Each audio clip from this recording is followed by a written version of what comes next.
I'd always assumed that stars appeared dimmer when it was a full moon, but lying here on the patchwork blanket, I realized I may just have been wrong.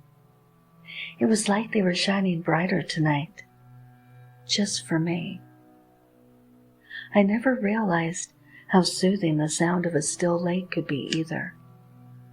Much louder than I remember. I swear I could hear the water breaking onto the beach, as if I were laying next to the ocean. The noise complemented the distant hooting of the owls and the weird squeaking barks of the fox, like nature's very own symphonic orchestra. I can't believe that I only just learned a few months ago that's what foxes sound like. I laughed quietly to myself. And the luscious sense of nature, the pine trees, the wild flowers, hell, even the damp, shingly sand smelled divine.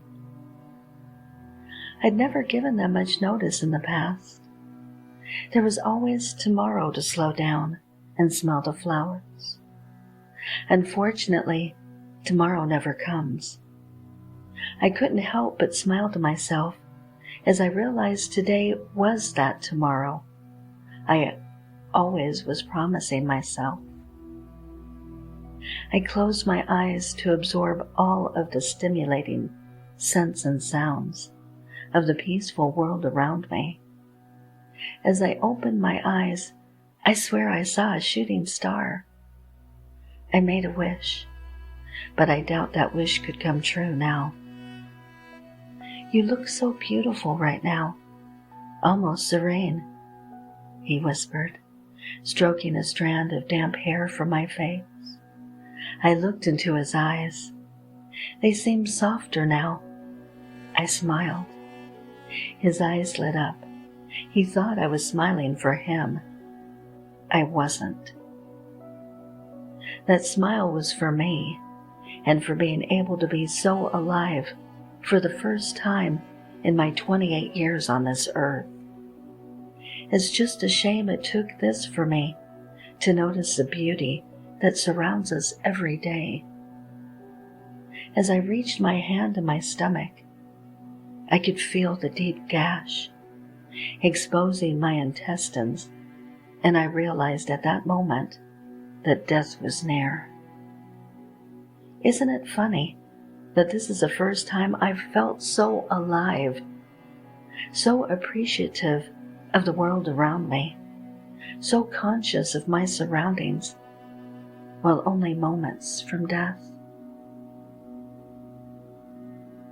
I just wish I had been this alive earlier tonight, instead of dampening my flame with cheap vodka. I wish that I had allowed my senses to grow all these years, instead of suppressing them to get through my busy life, to numb out the world. I wish I had been able to have been so conscious of my surroundings, never fought against my gut feeling to the point it left me, leaving me with no survival instinct. Because maybe, just maybe, I wouldn't have left the bar with this handsome stranger tonight.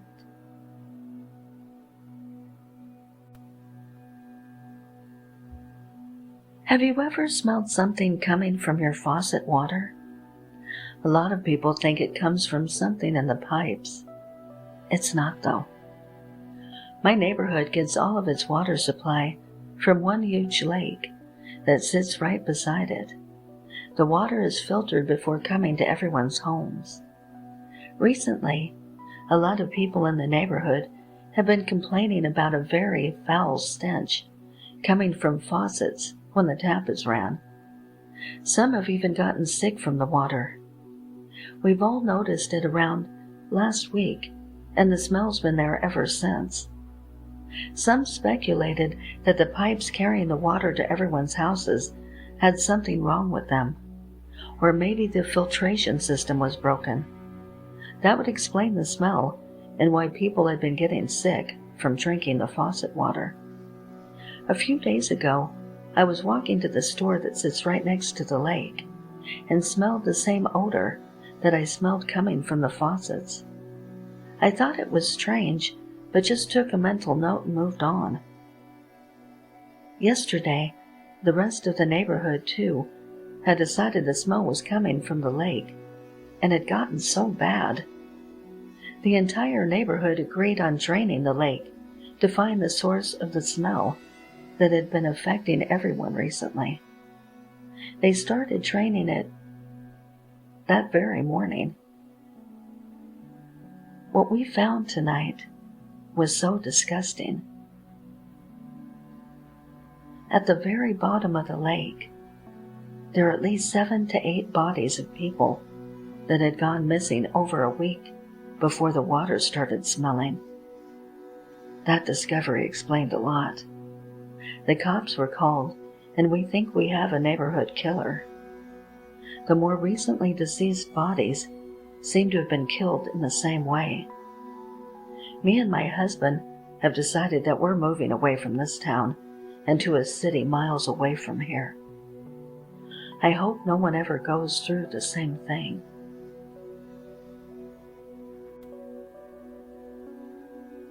So, what brings you down to Lake Menatita? I could feel my palms sweating against her cool and calm hand as we walked. I'd never held hands with a girl before, let alone kiss one. My drunken friends, now far behind us, cooed and whooped drunkenly after us. Mainly just spring break, I admitted. We don't know much about Lake Menatita, other than the party spots.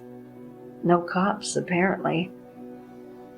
Police do come by occasionally, but only for really bad stuff. What sort of really bad stuff? I jeered. Joanna paused, biting her lip as if she were hiding some sort of secret.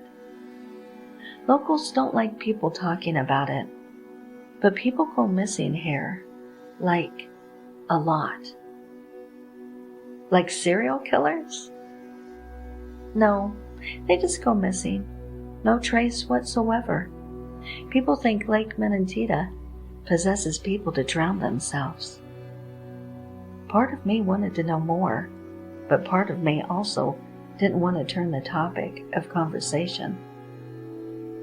When a gorgeous girl wants to take a walk along the lake with you, the last thing she wants to think of is brutal drownings. Well, that wasn't in the brochure. The locals don't want people knowing. It drives off the spring break kids, which also means that there are never any good guys here. There it was, my move I'd been waiting for since Joanna said hello to our group. I waited until we were safely behind a sandbank from my friend's prying eyes. I slid one arm to her waist, pulling her close. I looked to her beautiful, sparkling eyes. So, do I make the cut? I asked gently. I had no clue what I was doing, but whatever it was, it seemed to work. Oh, I don't know about that. She pulled me closer, but I want to find out. Clothes quickly abandoned, I didn't have the nerves to tell Joanna I was a virgin. But the moment she ran from the bank, her glorious naked body had my teenage mind whirling, and I was following her as quickly as I could pull my pants down. We swam out to the middle of the lake, ensuring by now we wouldn't be seen by my friends packing up and heading back to the cabin. The water looked so black at night. I looked to the water as we bobbed together, her body pinned to mine. It's worse at the bottom. As I looked back up at her, I saw Joanna's sparkling eyes were gone and replaced with 2 black shiny sockets. Her smile was gone, replaced by jaws of pitch black with gray stone sharp teeth. When I yelped, trying to pull away, I noticed how her skin seemed to become harder to pull off, almost slimy in texture. My mouth filled with lake water as I screamed, dragging down with someone's teeth gripping my thigh. Gray, cold bodies swarmed over me in the water, biting chunks of flesh, chewing, tugging apart, pulling, feeding, until I too would disappear without a trace.